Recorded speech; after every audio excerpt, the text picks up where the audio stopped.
tu me laisses aller. Bonjour tout le monde. Bienvenue au Max. Donc, aujourd'hui, on a la chance d'accueillir Yvon Saint-Aubin qui va nous parler d'archéologie. Bien, merci beaucoup. Alors, c'est une conférence que j'ai préparée pour les cégeps. Donc, il y a moins de formules, mais je pense que ça va être plaisant quand même. Première histoire, un peu expliquer comment ça se fait qu'on peut mettre dans la même phrase deux mots qui s'opposent comme archéologie et mathématiques. Donc, en fait, je vais vous parler aujourd'hui d'archéologie expérimentale.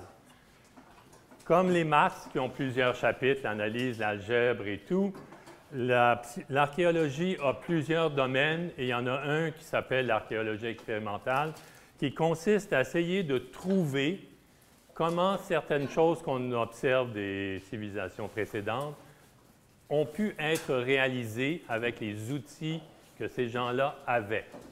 Donc, le but n'est pas de déterrer quelque chose de nouveau, mais d'expliquer comment ils sont parvenus à réaliser cette chose qui a été déterrée précédemment. Je vous donne trois exemples, le troisième étant le sujet de ma conférence, mais je pense que c'est chouette d'avoir des exemples. Voici une photo de voyage, donc je vous fais visiter le Pérou. Cusco, le centre de l'Empire Inca avant l'arrivée des conquistadors. Donc, presque tous les bâtiments ont été détruits, mais certains ont été conservés par les conquistadors pour des buts purement matériels. Le mur était tellement solide qu'ils ont détruit tout ce qu'il y avait par-dessus, puis ont construit la cathédrale par-dessus les murs. Les murs ont environ 500 ans. Ils sont parfaitement adaptés, les pierres, et il est presque impossible de rentrer une lame de rasoir entre deux pierres, même après 5 siècles. Donc, la question se pose, comment les maçons des Incas ont pu réaliser de telles constructions. Ce qui est remarquable, c'est que ce n'est pas des briques cartésiennes, loin de là. Alors, j'ai mon petit pointeur, si je peux le retrouver rapidement. Voilà. Alors, simplement pour le plaisir, je commence à compter les côtés à partir du petit ici, incluant celui-là. Donc, 1, 2, 3, 4, 5, 6, 7, 8, 9, 10, 11 côtés. OK? Donc, la question se pose, comment ont-ils pu maîtriser la technique de maçonnerie pour les tailler si parfaitement et ensuite de avoir ces formes très, très bizarres? La première question, c'est la faisabilité de trancher, de tailler des pierres avec cette précision-là.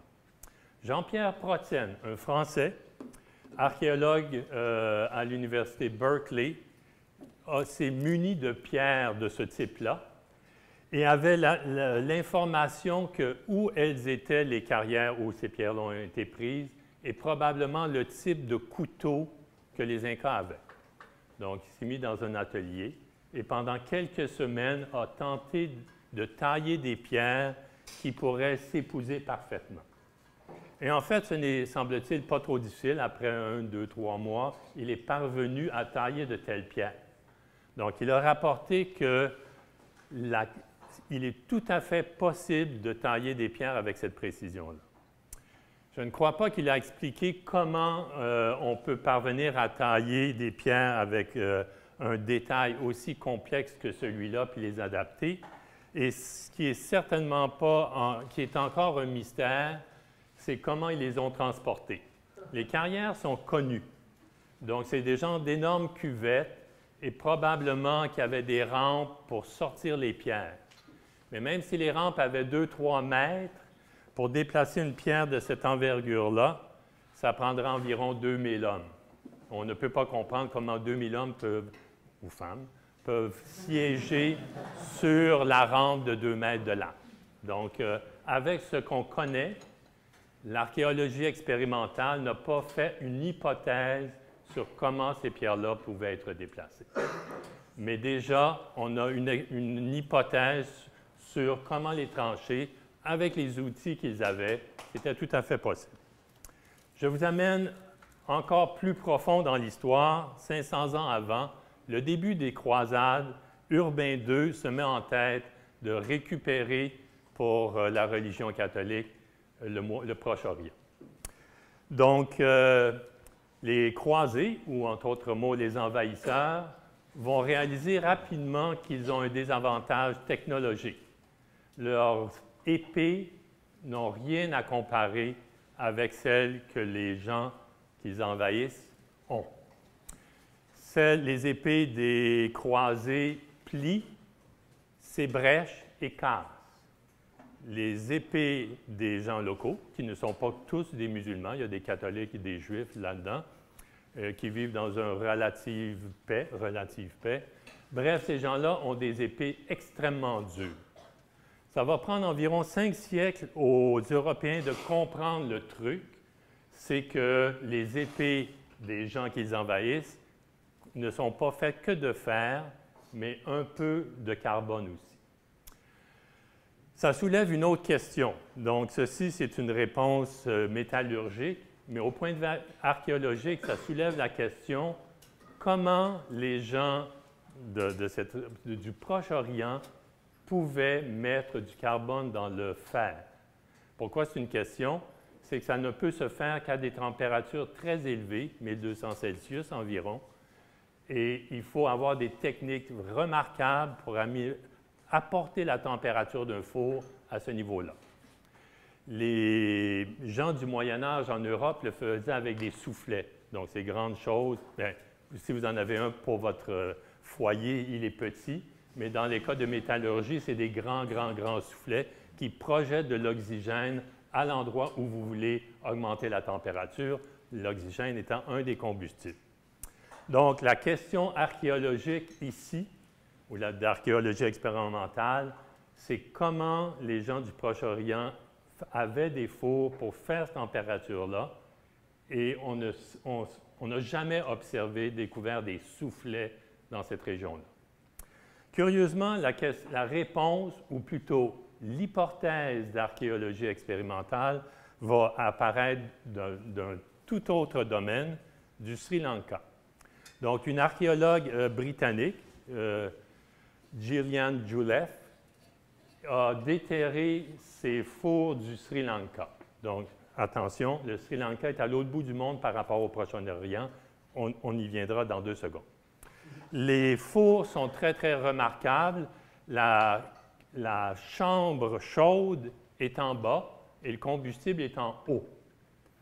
Donc, c'est des fours extrêmement bizarres. Et au retour de ces excavations, elle parle aux collègues du département de génie, dont Gavin Tabor, qui fait une simulation numérique avec l'information que ces fours-là sont dans un endroit extrêmement venteux. Et avec la simulation, il s'aperçoit qu'en fait, avec un peu de vent, l'air apporté par en haut permet au four d'atteindre des températures qui dépassent bien largement le 1200 Celsius. Donc, une hypothèse est en train de germer que les lingots d'acier étaient fondus au Sri Lanka et importés jusqu'au Moyen-Orient par le chemin le plus commercial de la planète à ce moment-là, le chemin de la soie. Ce qui semble une hypothèse peut-être farfelue pour vous, mais pour les archéologues, c'est la meilleure hypothèse qu'ils ont. Troisième histoire, c'est mon sujet aujourd'hui. Donc, ça parle d'un tambour ou d'une paire de tambours qui est...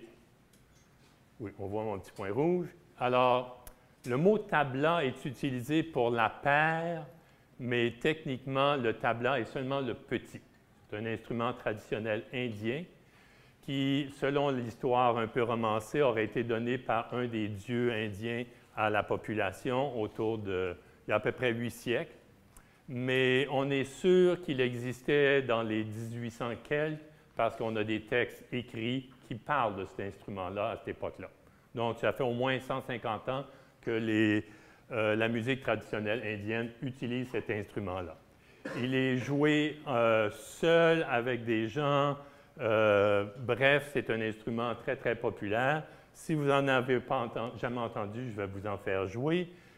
Comme bien des choses, le goût vient à l'usage. C'est un peu comme le fromage bleu. Bref, quand j'ai préparé cette conférence-là les premières fois, j'en ai écouté plus que ma ration, puis maintenant j'aime bien ça.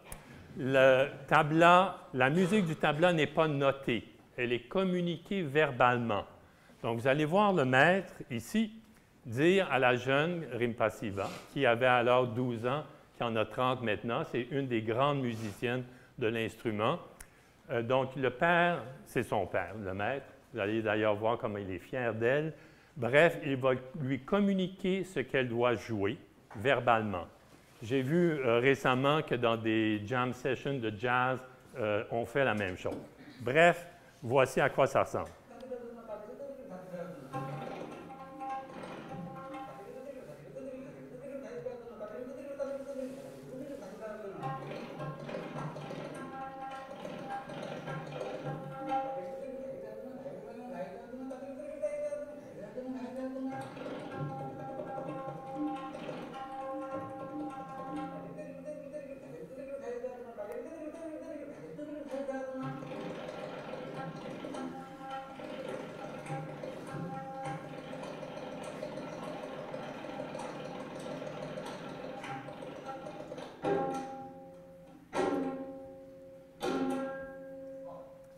Bien, j'espère que je vous ai donné le goût de retourner sur YouTube, en découvrir d'autres. C'est vraiment chouette. Un samedi soir, vous n'aurez rien à faire. Le mystère commence ici. Par un entrefilet, une seule colonne dans un très, très bon journal scientifique. Je vous lis le titre. Bon, voici le titre. Donc, en anglais, c'est « Musical Drums with Harmonic Overtones », que je traduis librement par « tambour avec harmonique ». Je vous traduis ou je vous lis ma traduction du petit segment en bleu, en vert. Il est bien connu que les instruments de percussion ont comme famille un spectre anharmonique et sont donc musicalement pauvres. Un tambour spécial utilisé aux Indes est une exception à cette règle car il produit des harmoniques ayant les mêmes relations à la fondamentale que les instruments à cordes. Si vous n'avez pas compris ceci, je vais passer 20 minutes à vous l'expliquer, ne vous inquiétez pas. Je continue donc à décrire ceci. L'article est paru dans Nature, un grand journal scientifique qui est largement boudé par les Canadiens, par les mathématiciens, mais c'est un bon journal quand même. L'article date de 1920, on va fêter le 100e anniversaire bientôt, et il est écrit par deux Indiens, Chandrasekhara Venkata Raman et Shivakali Kumar. Donc, je vais vous parler d'un de ces deux, le premier, qui est un personnage fort sympathique. Son visage est d'ailleurs charmant. 1888-1970, il commence sa carrière en faisant un bac en physique, mais après son bac, son père dit « ça ne sert à rien, va-t'en pas là, tu perds ton temps, fais un emploi noble ». Bref, il se déménage à Calcutta, trouve un emploi au ministère des Finances, mais va une fois de temps en temps à l'université jouer avec, dans les laboratoires de physique, jusqu'à temps que l'université dise « bon, ben, tu vis ici, pourquoi tu ne prends pas un emploi ?»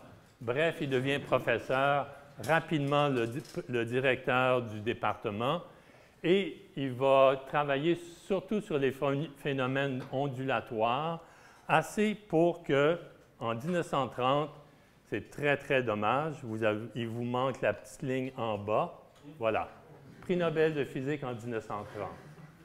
Donc, une ligne importante.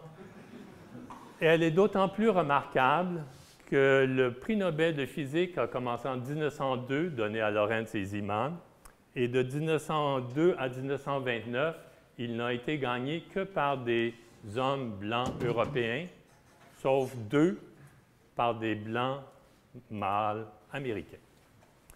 Donc, que quelqu'un en dehors de l'Occident gagne ce prix-là, il devait vraiment aimer. Donc, c'est lui qui observe ce fait que le tambour indien se distingue des autres instruments de musique qu'on connaît, particulièrement les tambours.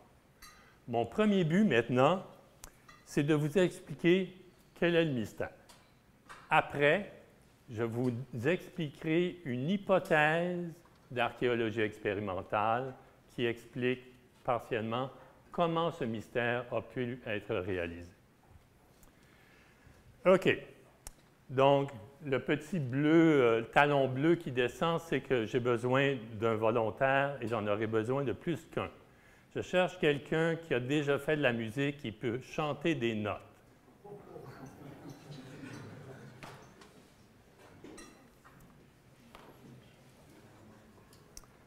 Bien. Comment ça va? Ça va bien. J'ai été enseigné, j'ai su ton nom et je l'ai oublié. Frédéric. Super. Donc, au début, tu vas être très utile, mais pour l'instant, je vais demander au public, si je peux trouver mon curseur, le voici, de reconnaître ceci. Oups, un instant, je vais le recommencer au début. OK. Et visiblement, c'est pas assez fort.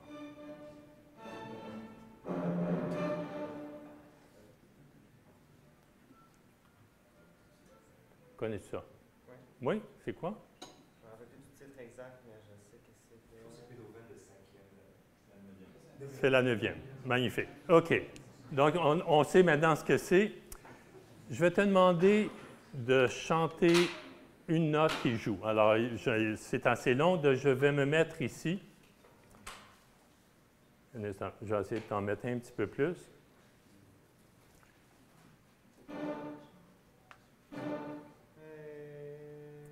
Super. Silence, je vais enregistrer Frédéric. Donc, rapproche-toi. Je te le fais jouer une dernière fois, puis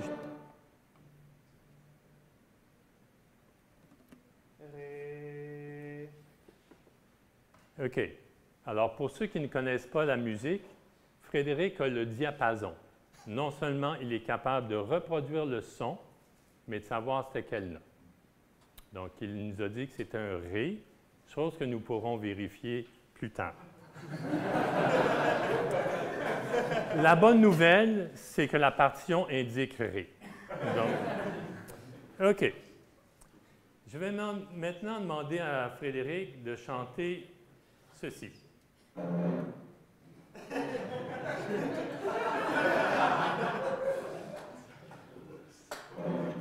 Vincent, donnez-y une chance. Ça ne sera pas facile.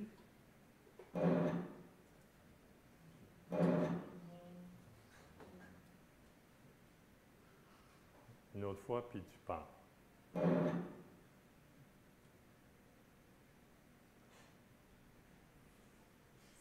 OK. Bien, alors on a la preuve de ton incompétence, Frédéric, tout le monde corrige. OK. Mais je suis très heureux. J'avais peur que ce soit Guillaume, notre musicien, qui vienne, et certaines personnes peuvent entendre. Donc, mais la plupart du monde ont beaucoup de misère avec cette petite chose. OK. Tu reconnais ça? OK. C'est un petit peu long.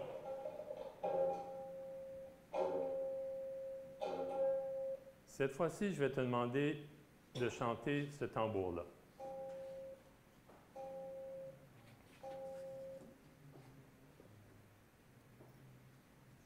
Je perds mon curseur. Ah, il est là. OK. Un instant, je te le fais jouer une autre fois.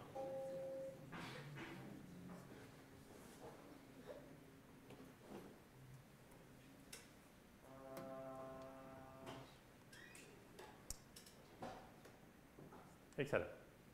Merci beaucoup, Frédéric. Super.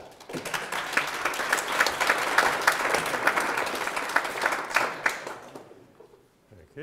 Alors, on a appris des choses et selon la personne qui vient en avant, je peux vraiment être sûr ou non que ce transparent aura du sens.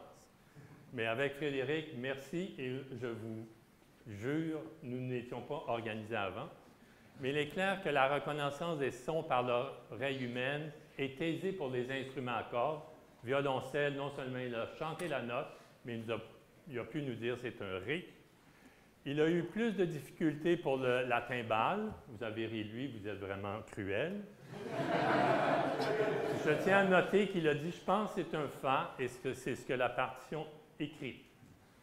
Et finalement, le tabla, aucun problème, il l'a chanté correctement.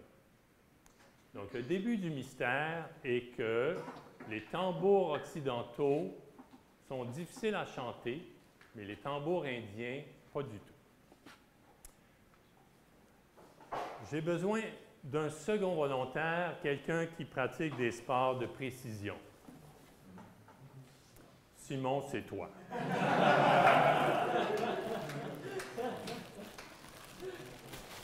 Tu es un gars qui n'est pas belliqueux. Je te mets la... OK. Donc, laisse-la dans tes mains pour l'instant. Et la consigne que je vais te donner, on peut la voir sans caméra, je ne sais pas. Oui, super, OK. Ça va être de prendre une extrémité, de libérer la chaîne pour pas qu'elle traîne par terre et de faire un mouvement lent de façon à ce que la chaîne fasse un mouvement beau et répétitif en tournant. Comme ça. Super. En voici exactement ce que je cherche. OK, super, vous l'avez tous vu. Dépose-le par terre. Super. Maintenant, non, garde un bout, c'est simplement pour l'immobiliser. OK, alors, Simon n'est pas un idiot, mais je précise que ceci a une amplitude plus faible que ceci.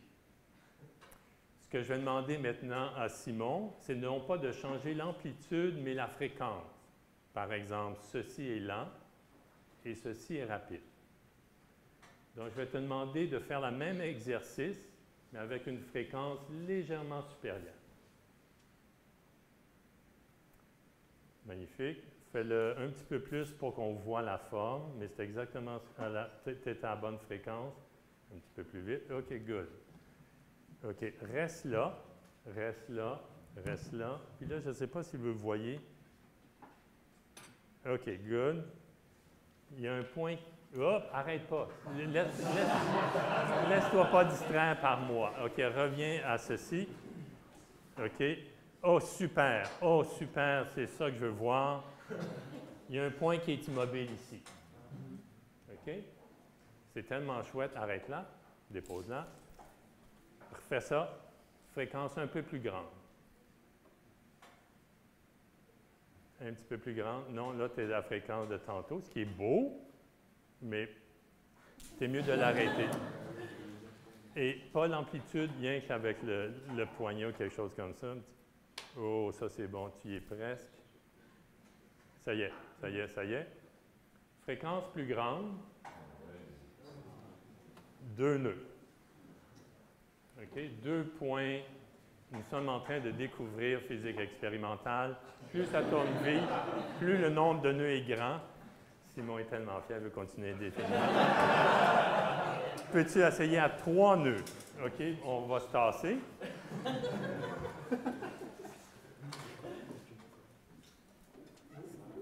Oh.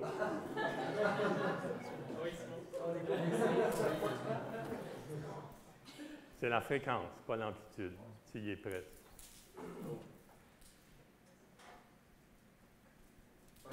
OK, c'est pas facile. Je dois avouer que j'ai pratiqué ça des heures de temps pour ne pas avoir l'air trop con, mais...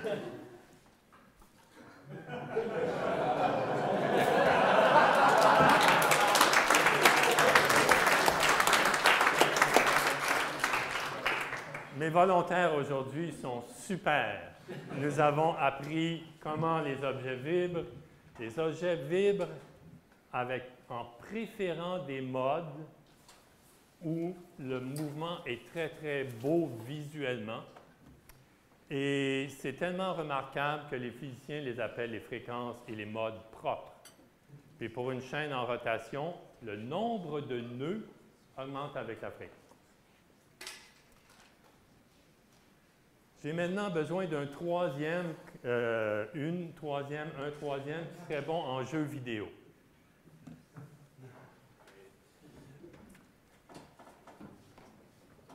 OK. Donc, quel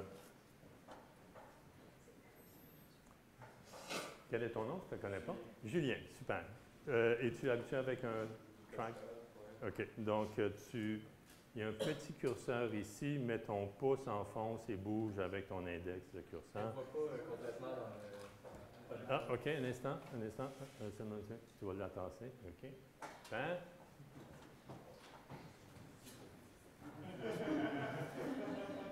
OK, tu vois ce que ça fait. OK, peux-tu faire coïncider la courbe verte et la courbe rouge? OK, maniaque, c'est beau, magnifique. Bien. Quiz plus difficile. OK. OK.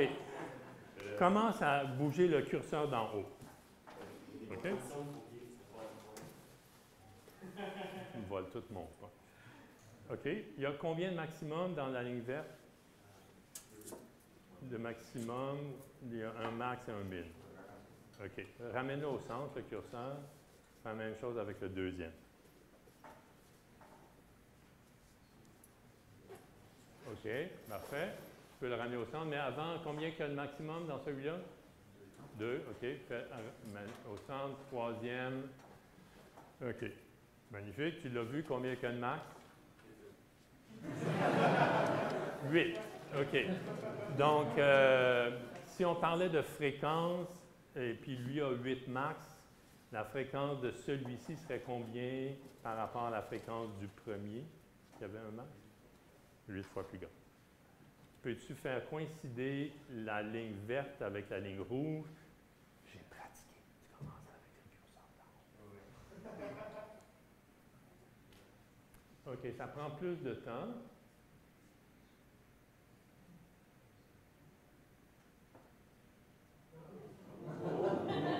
Reviens au curseur d'en haut. Curseur d'en haut, c'est le...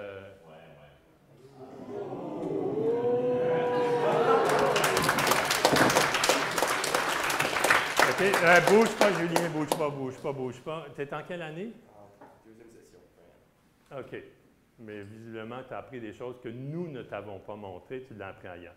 Peux-tu comprendre ou faire un lien entre le dessin d'en bas et l'exercice que tu viens d'en faire en haut?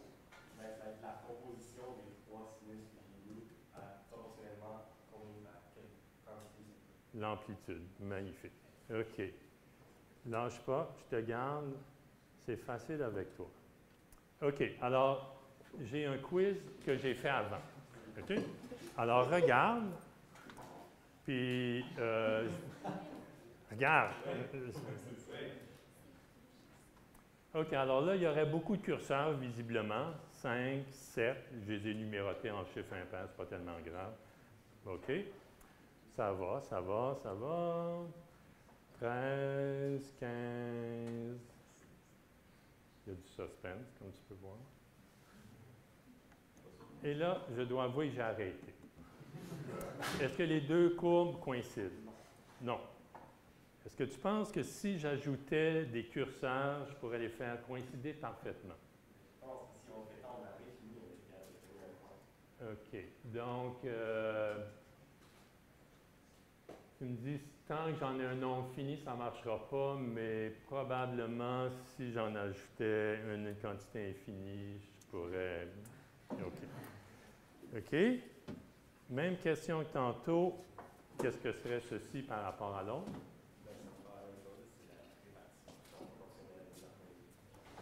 OK.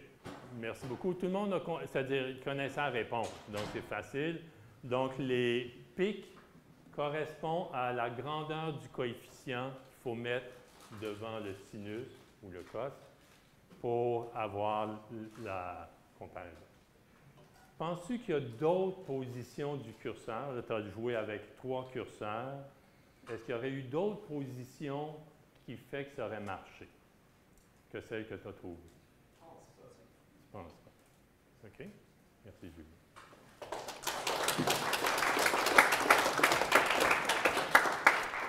Donc, mon petit jeu a essentiellement fait découvrir le théorème suivant, qui est démontré dans le cours 2466. Si une fonction périodique est suffisamment lisse, il est possible de la décomposer en une somme de fonctions trigonométriques de fréquence, toutes multiples entières l'une de l'autre. Et Julien a bien guessé. Quand ça marche, c'est tout. Donc, c'est toujours possible, mais c'est unique. C'est vraiment chouette parce que cette théorie-là, non seulement nous dit que ça existe, mais nous dit comment calculer les coefficients. Donc, quand on sait ça, on peut dire « Oh, qu'en est-il de la musique? » Donc, j'ai pris maintenant la dernière note de la dernière symphonie de Beethoven, qui est un Ré. Tout le monde joue un Ré. Manque d'originalité, incroyable. Tout le monde joue la même note. Beethoven dit au contrebasse, jouer très très bas, jouer la note qui est marquée par le petit curseur ici. Il dit au violoncelle, jouer celle-là, celle qui a le grand pic. Les altos, il leur demande de jouer cette note-là et les violons ce Ré-là. Donc, il y a plusieurs Ré, comme sur un piano, puis Beethoven prescrit de jouer ces notes-là. Donc, ce qu'on entend, c'est 4 notes jouées par toutes les cordes, mais on a plein de choses qui ne sont pas indiquées dans la partition, mais qu'on entend. Et ce qu'on entend est avec une régularité incroyable, espacée comme par des multiples entiers. Ce qui semble un peu étonnant, puisque Beethoven a demandé 4 notes, puis on en entend beaucoup, beaucoup, beaucoup, beaucoup. Mais elles sont bien régulières. J'ai fait la même chose avec la note que j'ai cruellement demandé à Frédéric de chanter. Le spectre que je lui ai demandé n'est plus régulier, il est même comme étalé. La note qui était jouée, c'était un Fa, et si elle avait été aussi régulière, il y aurait eu des pics à ces lignes-là. Mais plutôt, on voit quelque chose d'incohérent et très, très difficile à entendre parce que le cerveau n'est pas capable de dire « Oh, c'est des multiples entiers, donc c'est un Ré ». Si je fais ça avec le tabla, le spectre est incroyablement régulier. Donc, j'ai fait l'analyse de ce que Frédéric a chanté en dernier, et là, le spectre est complètement régulier. C'est un tambour, mais il sonne différemment. C'est tellement amusant, cette idée de spectre, qu'on peut revenir à ce que Frédéric nous a chanté. Il nous a dit que c'était un Ré. Puis évidemment, si on connaît la formule, on peut facilement programmer l'ordi pour qu'il nous fasse l'analyse des cordes vocales de Frédéric. Et vous voyez en haut, ici, qu'il a chanté un Ré, et j'ai mis le curseur, les lignes vertes, à l'endroit où je pense qu'elle pique, puis c'est un Ré. Il avait entendu un Ré, il a chanté un Ré, il leur dit que c'est un Ré, Beethoven a demandé un Ré. Le paradis. Ce qui est intéressant, c'est que Frédéric a chanté d'autres notes aussi. Il a chanté le Ré qui est là, mais ça, c'est le double en fréquence qui est le Ré par-dessus. Puis ça, c'est un La, comme vous pouvez voir si je mets le curseur vers dessus. Donc, les cordes vocales de Frédéric, quand je lui demande de jouer un Ré, de chanter un Ré, chante toutes sortes de notes. Ça revient à la dernière note de la symphonie de Beethoven, où Beethoven a demandé 4 notes, l'orchestre a joué 4 notes, mais on en entend beaucoup d'autres. Finalement, bon, je pense qu'on va laisser tomber le tambour, mais c'était un Fa, et là, tout le monde a ri. Et il a chanté aussi le tabla qui joue 2 notes. Donc, c'est soit un Do ou un Fa. Encore, on reconnaît dans la voix de Frédéric beaucoup, beaucoup de fréquences différentes, et il a chanté le Do. Quand on fait l'analyse, on voit aussi un Fa, un Fa dièse, une note un petit peu parasite, donc on n'entend pas bien, mais c'est le Do qui domine. C'est ça que Frédéric a chanté. À nouveau, on voit que Frédéric nous a chanté beaucoup, beaucoup d'autres notes en pensant qu'il chantait que le Do. Je reviens à ma présentation pour souligner donc que l'outil qu'est l'analyse de Fourier permet un peu mieux de comprendre les sons et certainement de distinguer les timbales du tabla, des outils complètement différents. Un dernier volontaire, quelqu'un qui aurait à la fin de son bac. Désolé. Avec-ci.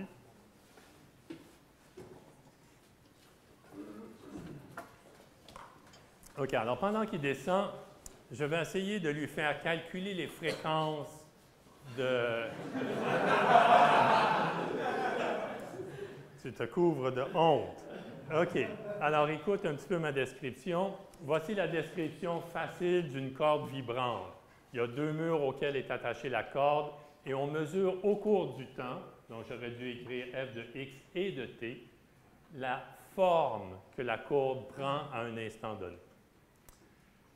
Les physiciens nous disent, après de longues analyses, les modes propres que Simon nous a montrés avec la chaîne sont donnés pour la corde vibrante par cette équation que je lis avec vous. Je prends la forme f, la forme de la corde, et je la dérive deux fois, et ça me donne la même fonction avec une constante positive parce que c'est un chiffre au carré et un moins. Donc, Alexis, pour hacher menu le problème, quelles sont les fonctions qui, dérivées deux fois, donnent moins elles-mêmes, peut-être une constante positive?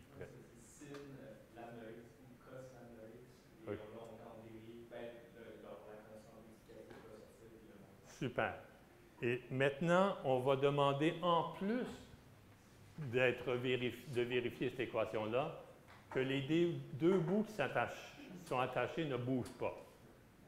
Si le bout attaché est en 0, lequel des sines et des cos tu gardes? C'est le sin. Ah ouais. OK, Yvan. Idiot. OK. Donc, pour qu'il s'annule aussi en L, on va prendre un NPXL. Quand X va être égal à L, les deux L vont simplifier, c'est N de pi. Quelles sont les fréquences de cette chose-là? Il faut que tu te rappelles que quand tu la dérives deux fois, tu as la fréquence au carré. Quand j'ai dérivé deux fois, la constante va sortir 2. Et c'est quoi OK, alors? N carré puis carré sur le carré. C'est la fréquence carrée, donc la fréquence, c'est celle-là. Et la plus petite fréquence, c'est quand tu mets n égale à 1. Et le rapport, c'est n. OK. Alexis, c'est super, bouge pas, je te garde. Premier message, pour une corde vibrante, toutes les fréquences émises sont des multiples entiers de celles à la plus basse fréquence. OK? On a vu ça dans les spectres, mais la physique ne doit pas être trop proche de la réalité. Ça marche. Nous allons faire le tambour carré parce que rond, c'est plus compliqué. OK? C'est là qu'on voit qu'on est des mathématiciens. OK. Donc, x, y, f comme ceci. Maintenant, l'équation tourne à peine plus compliquée. C'est dérivée seconde par rapport à x plus dérivée seconde par rapport à f, qui donne la même fonction à une constante négative près. Qu'est-ce que tu veux essayer? Ah, oui. Je vois un peu ce qu'on veut faire, parce que là, on veut encore garder fixé au point 0. Dans les deux directions, quand on coupe, on va avoir des signes dans les deux directions, dans un certain sens. Donc, probablement que ça va être sin de x plus y, quelque chose dans ce genre-là. Il faudrait que je le répète. OK. Donc, c'est sin plus x plus y ou sin de x fois sin de y. Tu as choisi le mauvais, c'est l'autre. Avec un papier, tu l'aurais eu. Donc, maintenant, les fréquences vont être obtenues de la même façon. Tu dérives deux fois par rapport à x, cette constante-là va sortir. Deux fois par rapport à y, cette constante-là va sortir. Et c'est une somme. Donc là, maintenant, les rapports sont beaucoup plus compliqués et ne sont plus des anciens. Je crois que j'ai tout épuisé ce que je voulais te faire dire. Oui, c'est ça. Donc, merci beaucoup. Et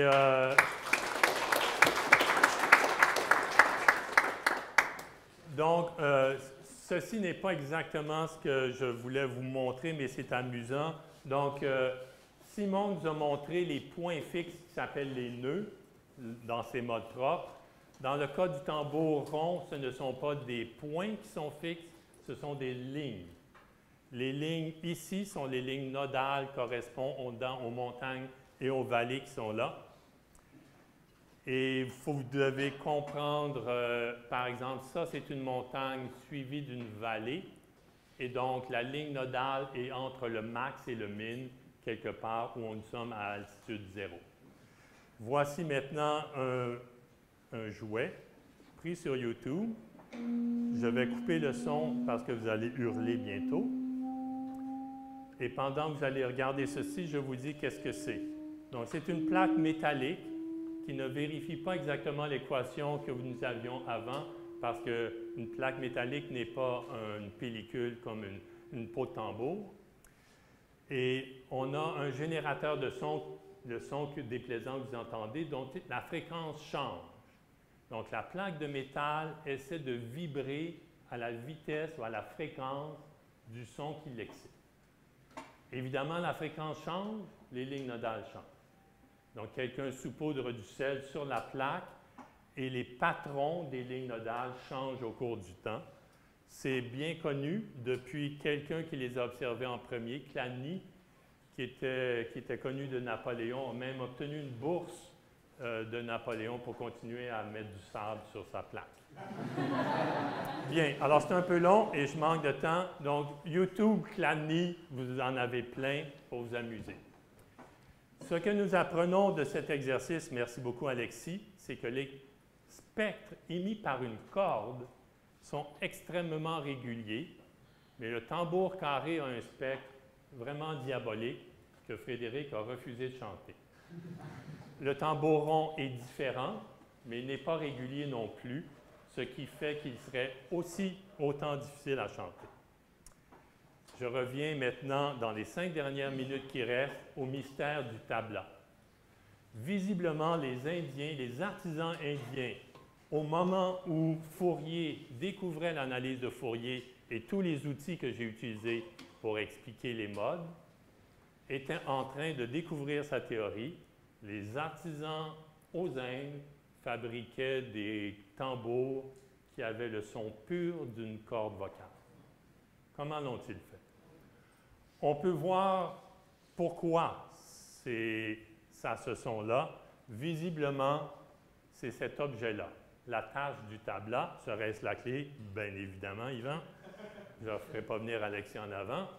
La tâche, appelée aussi gab, est un mélange de farine, d'eau, de limaille de fer et d'autres ingrédients secrets, roulement de tambour. Et ce qui est intéressant et qu'il faut retenir, c'est que la tâche a toujours un rayon environ entre 0,45 et 0,55 du rayon du tambour. C'est très, très précis. De plus, la densité de la tâche, où on a mis de la limaille de fer, est entre 3 et 4. Et donc, ces observations-là datent de 1954. Rappelez-vous que l'entrefilet dans Nature de Raman était de 1920.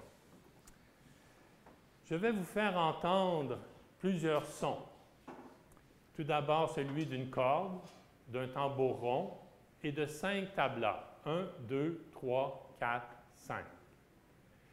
Ceci, c'est l'univers des tablas, déterminé par la grandeur de la tâche, le rayon de la tâche et sa densité. OK? On connaît les équations. Alexis a trouvé la solution pour une peau uniforme. Là, il y a 2 régions, une peau lourde, peau légère. Donc, commençons par la corde. Tout le monde peut chanter ça. Le tambour rond. On entend plusieurs fréquences en même temps. Maintenant, 1, 2, 3, 4, 5.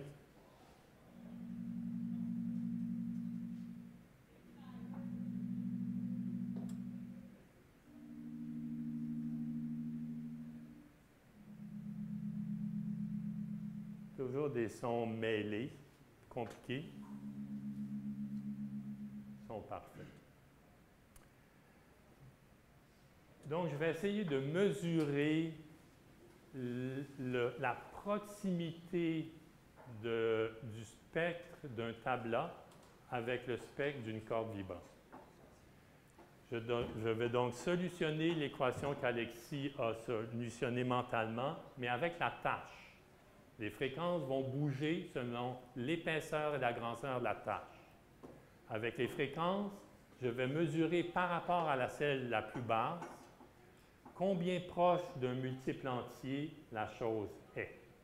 Puis je vais faire, donc, le delta ici, c'est le rapport d'une fréquence donnée par rapport à la plus basse.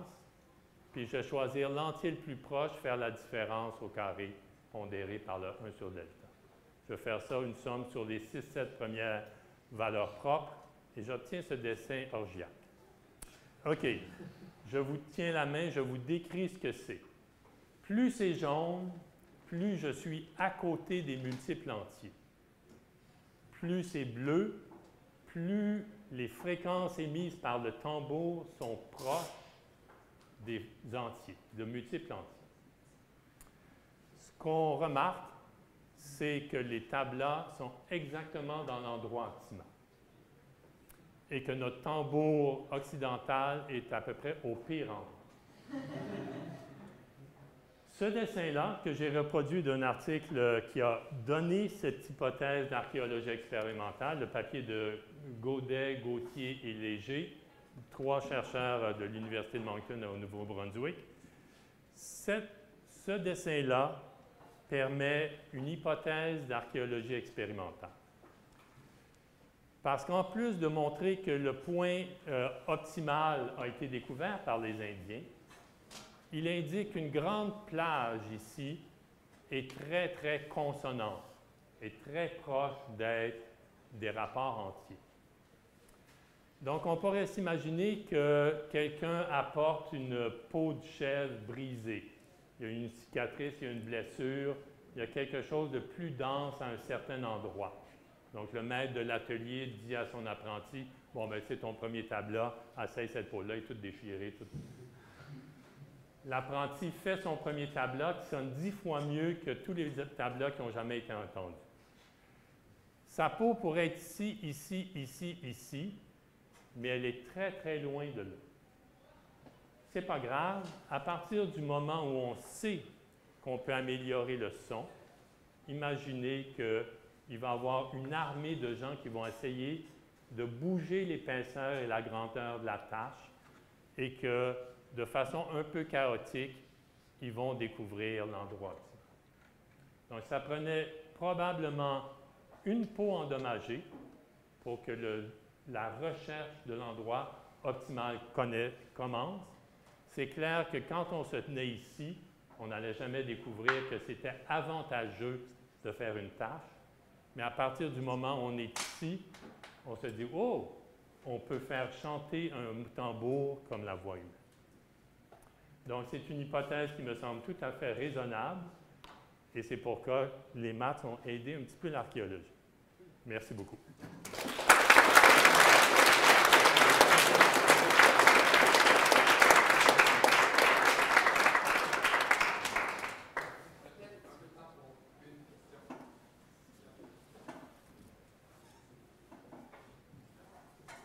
Jean et Victor.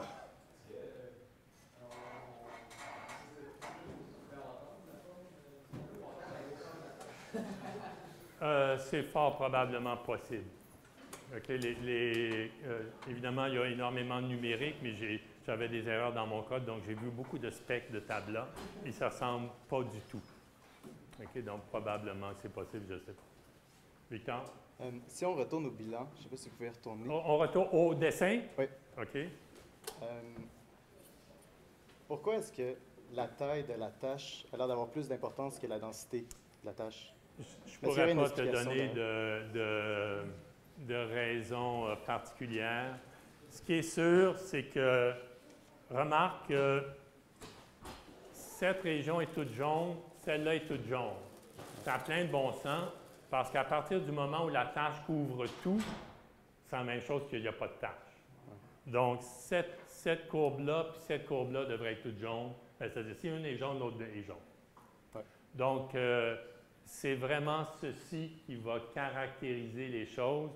Et tu peux t'imaginer que si la densité devient extrêmement grande, probablement que cette ligne-là commence à converger asymptotiquement, que la tâche joue tout le rôle, le restant du tambour, de la peau de tambour, ne fait que tenir l'endroit où l'attache est. Donc, je dirais que si on dessinait ce dessin-là, il se stabiliserait vers une asymptote. OK.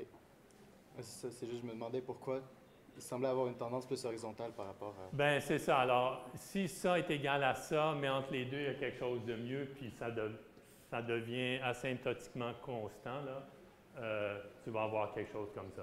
Okay. Donc, n'importe quoi qui tombe entre les deux, bingo, tu sais que tu peux améliorer le son de ton tablage. Okay. Merci.